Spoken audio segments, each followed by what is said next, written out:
Calculate CAGR. You know how to calculate CAGR, right? Yes, sir. In the last class, Shivam has taught me, but I haven't practiced it. No problem. I So this is something related to our subject, so that's why I thought I'll just add this.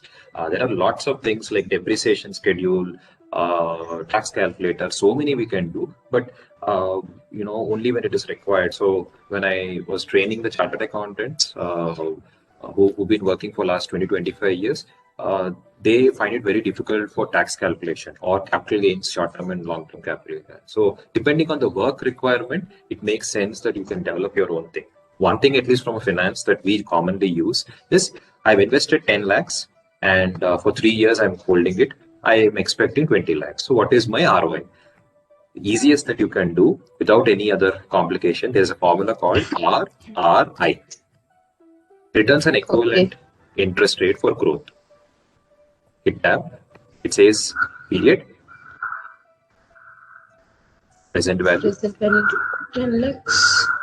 future value. Enter. Done. Okay.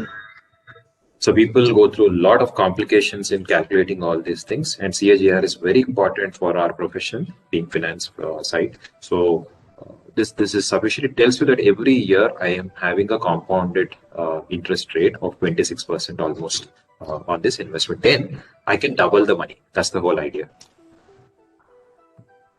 RRI.